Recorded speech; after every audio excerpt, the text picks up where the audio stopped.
Listen. Imagine how life will be.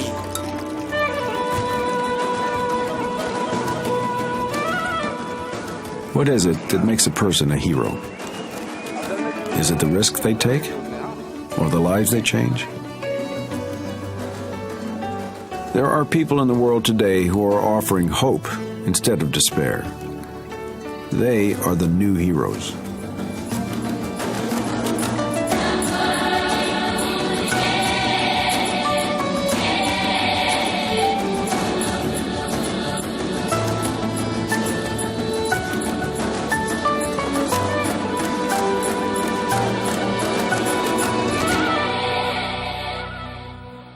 Hello, I'm Robert Redford. It's been said that when we seek to discover the best in others, we somehow bring out the best in ourselves. Social entrepreneurship is a new term, but its roots can be found more than a century ago in the work of people like Florence Nightingale and Jane Addams. Now, as then, the story's the same.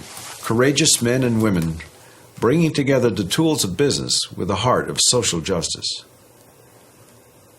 Often the world's poor find themselves trapped, not by their unwillingness to work, but by the lack of proper tools to do the job.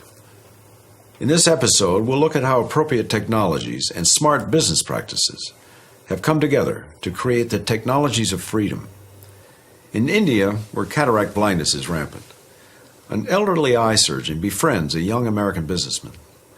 And through this remarkable partnership of Eastern spirituality and Western pragmatism, one has found an answer to a prayer, and the other has found his soul.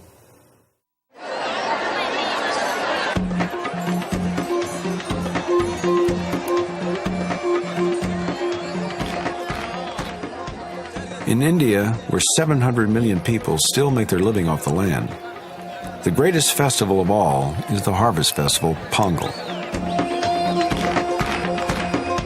Nowhere is Pongal celebrated with more fanfare than in the nation's breadbasket in the south.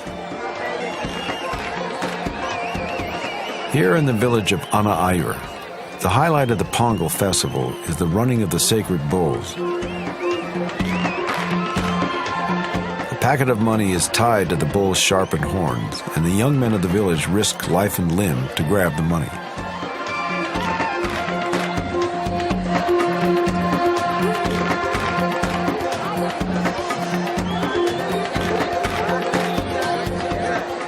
But for a surprising number of people, the spectacle is nothing more than a blur.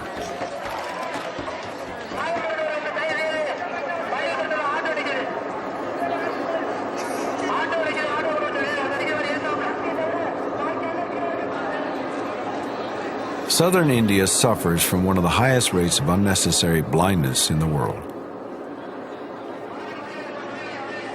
And to be blind here is a kind of death sentence.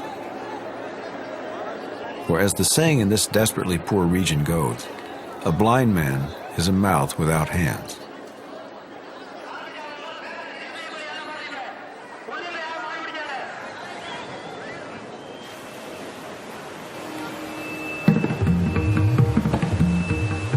No one understands the plight of the blind in southern India better than Govindappa Venkataswamy, who is known as Dr. V to people from around the world.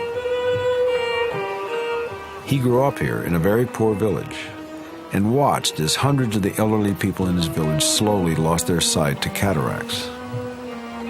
The poor man in the village is earning $1 a day. The poor man in the village is earning $1 a day. And when he loses his sight, that dollar also is lost. He has no food to eat. And more than that, he feels bad that his children are starving. So I asked myself, how can I give him back his sight and the capacity to take care of his children? Dr. V became the first doctor ever produced by his village, then overcame crippling arthritis to become an eye surgeon.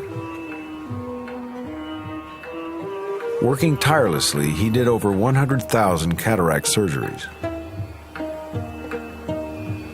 But for Dr. V, even that was not enough. His goal was to completely eradicate unnecessary blindness from India.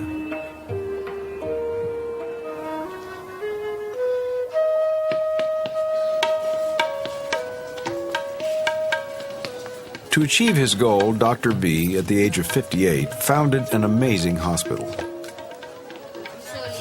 It is based on a combination of Eastern spiritualism and Western capitalism.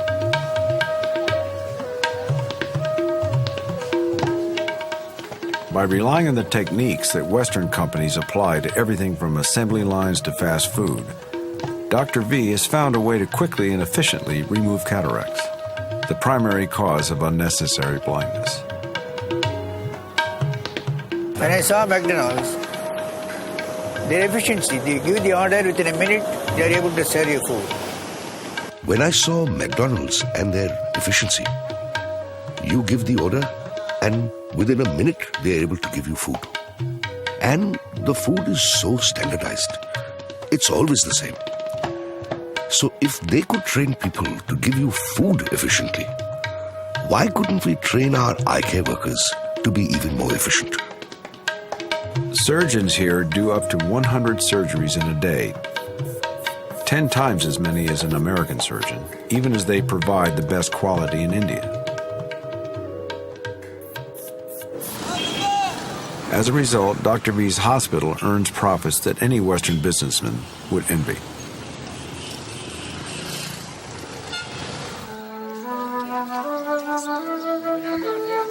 But Dr. V uses those profits for a very spiritual purpose, helping those who can't afford to pay.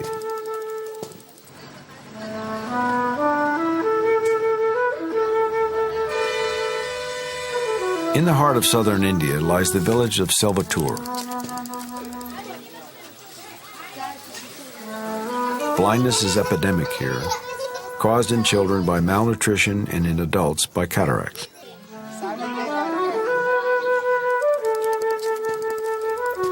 But today, doctors and nurses from Dr. V's hospital are coming to town.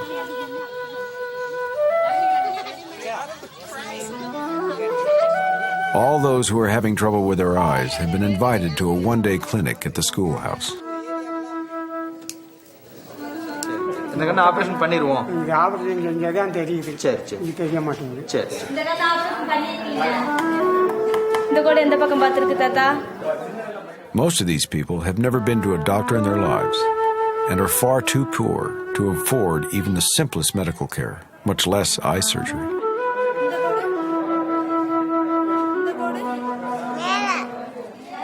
But in Dr. V's highly unorthodox version of capitalism, the profits from 2 paying patients allow him to do 4 surgeries for free.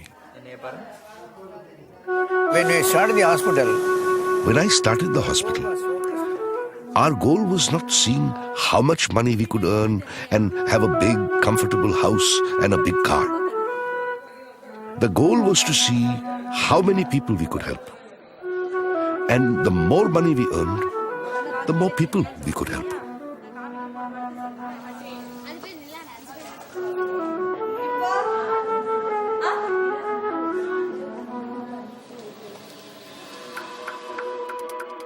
In its first years of operation, Dr. V's hospital could afford only to help a few thousand people for free each year.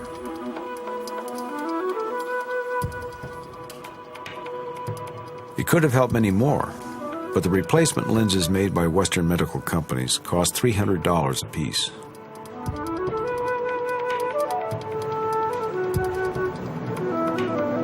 Then, as a stone thrown in a pool creates more and more circles, Dr. V's vision began to inspire people outside India.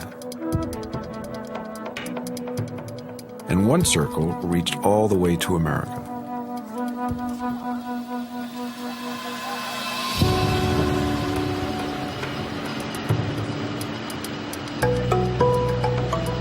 In the early 1980s, a young American named David Green, with a unique talent for business but a spiritual bent, was trying to figure out what to do with his life. After several trips to India, he met Dr. V. he talked about how eye care services should be as easily accessible as McDonald's hamburgers. Dr. V also had some Eastern wisdom for Green. I learned that so much of his work he seemed to do by his will alone. And he taught me about the strength of the human will, that thinking makes it so, intending something to happen really makes it happen. David Green realized that the high cost of lenses was the one thing standing in Dr. V's way. And that made Green ask a fundamental question. How much does it really cost to make a lens that sells for $300? Let's face it, the market economy is based on a fundamental deception where I know how much it costs me to make something, but I'm going to fool you, the consumer, into paying as much as possible. I start with the assumption that things don't really cost that much to make. This is Dr. V's hometown of Madurai in southern India. By applying Dr. V's philosophy that anything is possible, David Green conquered a mountain of obstacles to build a lens factory here, next door to Dr. V's biggest hospital.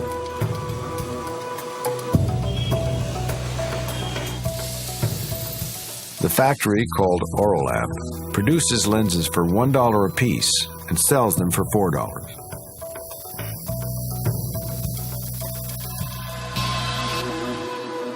Orolab is the ultimate example of Dr. V's vision at work.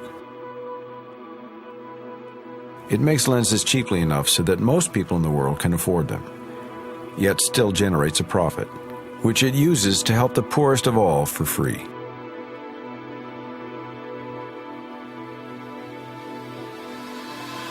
What we do can come under the rubric of compassionate capitalism.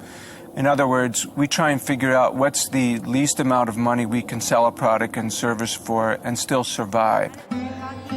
Profit is a means to an end rather than an end to itself.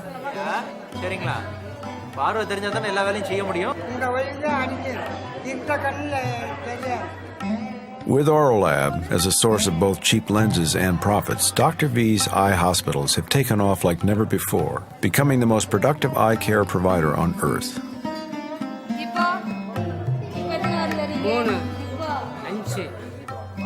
Each year, the 5 hospitals treat over 200,000 people for cataracts, more than half of them for free.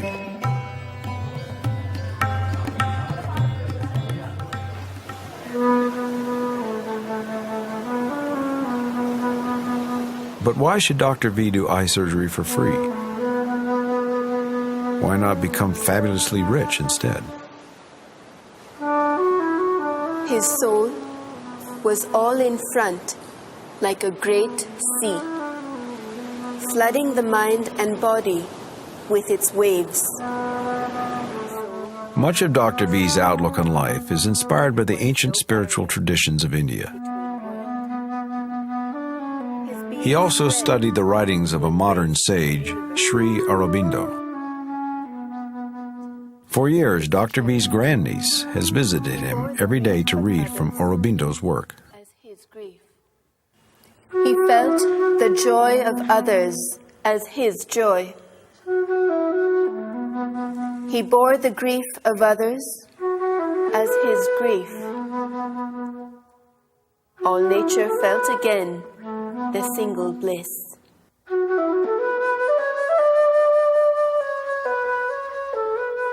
Dr. V has based his life on Sri Aurobindo's teaching that the job of each human being is to experience the divine, then use what one has learned to make the world a better place. The purpose of life is not just earning money and living comfortably. The purpose of life is not just earning money or living comfortably, but realizing God. Whatever work you do, whether you are a doctor, engineer, or a housewife, you always keep in the back of your mind that realizing the divine is your purpose in life. That means you want love, harmony, no deception, no greed. You don't want to exploit other people. Mankind as a whole must be lifted up.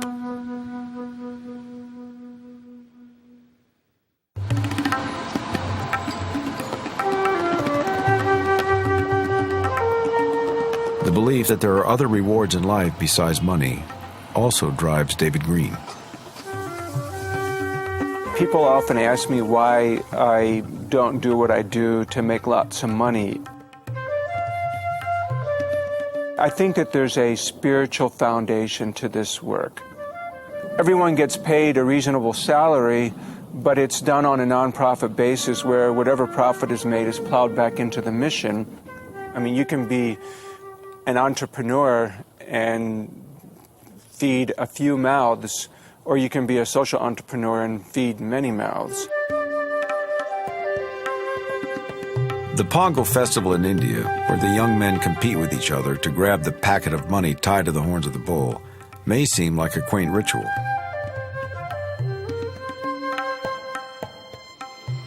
But around the world, many of us spend our lives chasing the money to be made in a bull market. And then there are the few who are blazing a new trail. Life is really short, and we never know when our time is up. And you can go through this life accumulating wealth, prestige, material possessions, but much of it you really can't take with you. And I like to think that what I'll take with me when I leave this earth plane is what I've given away in service to others.